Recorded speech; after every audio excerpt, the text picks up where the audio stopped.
Okay, one of the things that I guess I kind of skipped over is what does SQL stand for? It's Structured Query Language. So the question kind of is, so what does it do? What does it look like? Does it, like make a web page that we can see or something like that? Well, to answer that, I really have to talk about there's two main classifications of the commands in SQL, or parts of the language, you might say. There's what we call the data definition language commands. These are things like create and drop, which I just introduced a few minutes ago. There's alter, and there's a bunch of other ones that are all about maintaining these objects within the database system.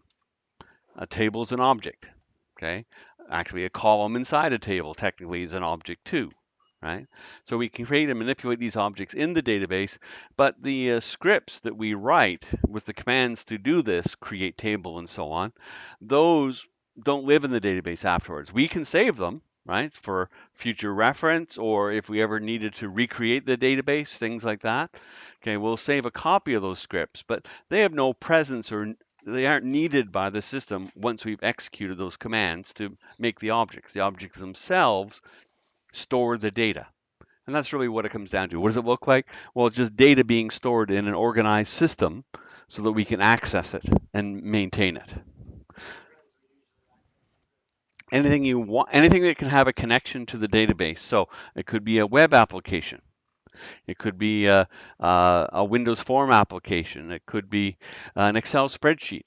Can actually have a connection to a database, and you can actually pull data into Excel and update it and send it back. That's right. They'll have, just like we have a SQL server running down an IT that you're connecting to, they'll have a SQL server. Yeah, yeah, yes, yeah. The Blackboard system is run on SQL, and the SQL server. Anything that manages data has a database of some sort, and SQL is the standard language used.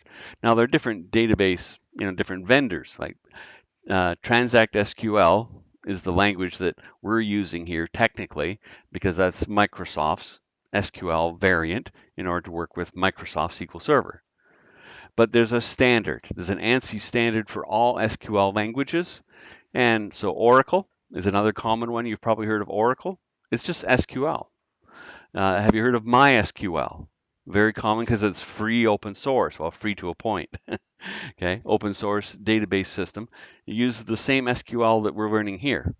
There's often slight differences and variances from one vendor's to another's implementation of SQL, which is why there is a standard. So you can quickly find out, what is maybe follows the standard, and all of them break the rules a little bit for their own purposes once in a while too, right? Including Microsoft.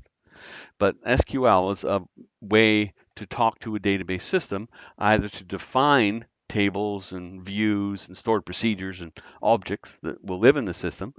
And then the other big part is the data manipulation language, or DML commands and queries. For the most part, these are the ones that actually change the data. Insert it, update it, delete it. And those are three commands. We've seen insert already just in those scripts that I gave you, right?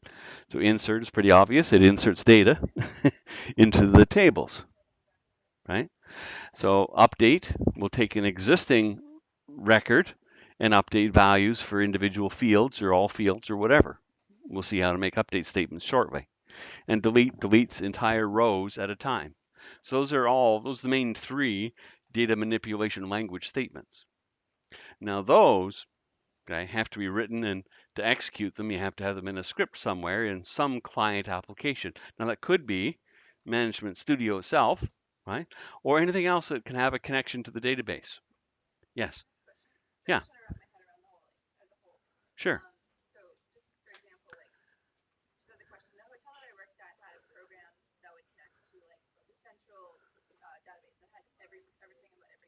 Right.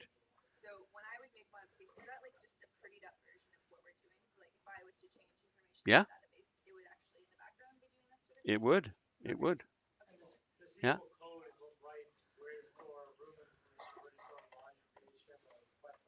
Yeah. That's right. So all the interactions for the most part between programs is all data manipulation. So usually it's those three, either insert, update, or delete, right? And so the client application, some of them actually will write as a string the SQL command. Okay? Yeah, exactly. Yeah. Okay. All right. Maybe this will help make it more real to you as well. Why don't I do a quick example? Um, Give me a second to get this set up. I'm just going to pause the recording. So, again, the issue was trying to visualize how this all works together. So, let me unmute. I'm recording here, but you couldn't see it. That wasn't very fair. So what I did is I just went into Visual Studio and created a web form application, right? I opened a connection to the exact table we just created in Management Studio. So this kind of looks like Management Studio, right? That's all it is I'm connecting from this application to the same database server, same as you are in Management Studio as a client application. So you can do this from just about anything. You can do it from even JavaScript, right, inside of a web page, or you can do it in a Windows form application. Any kind of a computer application can usually talk to a database. I can talk to the database here because I'm going to host this web application on just a local development web server part of Visual Studio on this box.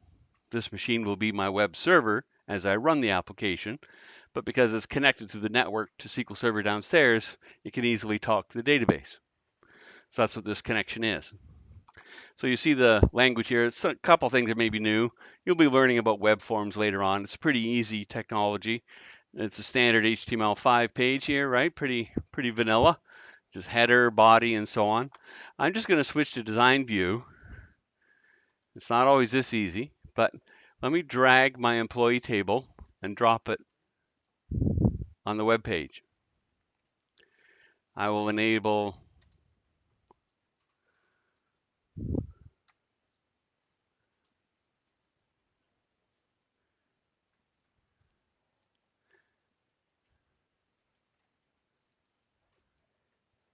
come on. It's not responding. Yeah, there we go. Now it says not responding because I asked it to do something.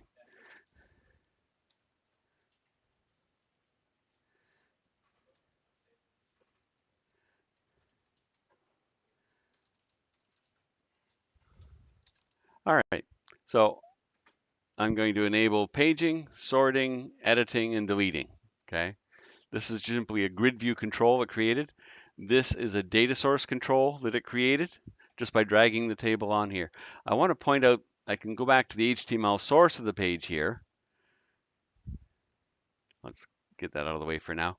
So the data source control starts here. It's just a specialized tag inside of HTML here, right? But as I scroll over, in fact, I'll maybe bring some of this down because the white space doesn't hurt.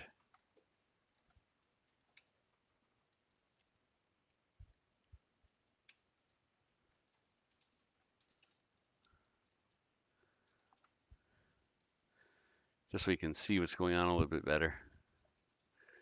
Okay. I'm missing one.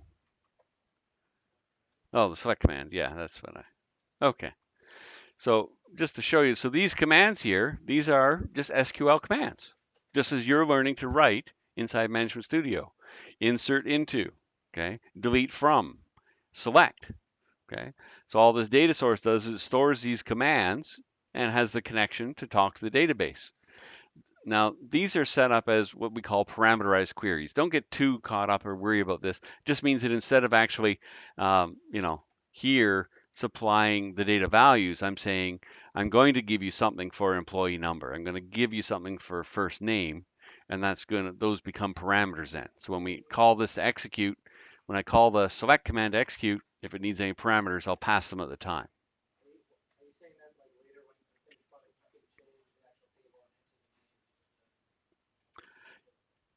Yeah. So with that data source there, my grid is already set up to allow me, the only thing it can't do is insert. Okay, it's just the grid control doesn't have that capability. But we'll see in a moment here. So there's all my data.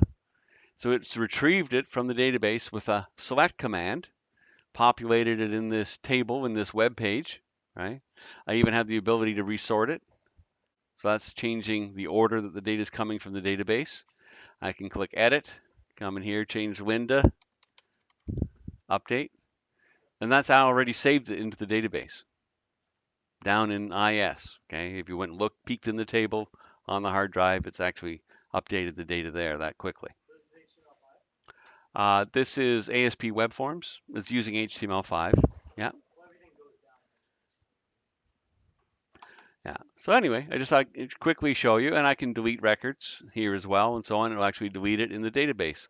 But the reason why it works is SQL, right?